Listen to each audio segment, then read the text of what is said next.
అనేక విషయాలు మాట్లాడాలని ఉన్నా కొన్నే మాట్లాడతాను. ఇప్పుడు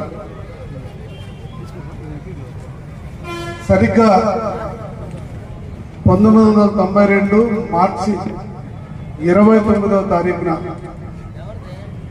ఓల్డ్ ఎమ్మెల్యే క్వార్టర్స్ లో కేవలం 10 మంది పాత్రికేయ మిత్రులతో కూర్చొని ఈ యొక్క పార్టీ వ్యవస్థాపకుడైనటువంటి నందమూరి తారక రామారావు ఈ పార్టీ ఆలోచనని తీసుకురావడం జరిగింది. ఆ రకంగా ప్రారంభమైనటువంటి ఈ పార్టీ కేవలం 9 నెలల్లో యావత్ ఆంధ్రప్రదేశ్ మొత్తం తిరిగి అధికారంలోకి రావడం జరిగింది. ఇది ఎవరికి కూడా సాధ్యపడదు. అది కేవలం ఒక ఎన్టీ రామారావు గారికి అది సాధ్యపడదు.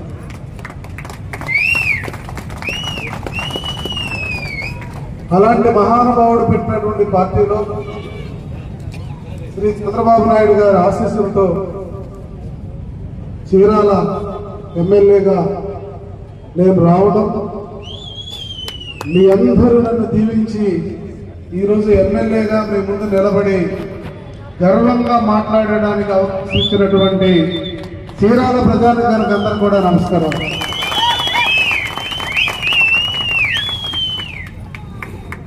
ఆ ఇంట్లో ఏమంటే సూది మోపినంత స్థలం కూడా నేను ఇవ్వను పో అని చెప్పి దుర్యోధనుడు ఏ రకంగా నిరాకరించాడో ఆ రకంగా ఈ ఊళ్ళోకి నువ్వు రావడానికి కూడా అవకాశం లేదు.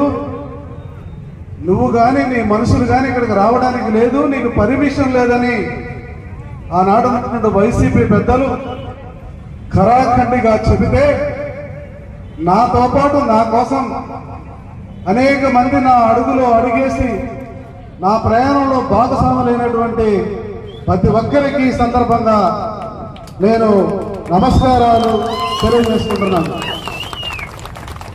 కాలం ఎప్పుడు ఒకవైపే ప్రయాణం చేయదు.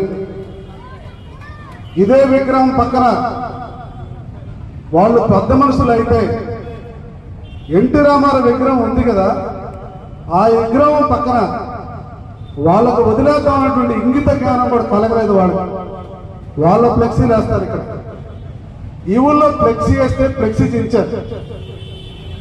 ఎక్కడ కొన్ని కోట్ల రూపాయలు ఖర్చు పెట్టాం, వేస్తూనే ఉన్నాం, ఫ్లెక్సీలు చించుతూనే ఉన్నారు. అనేక దుర్మార్గాలు మధ్య అనేక కుట్రలు కుతంత్రాలు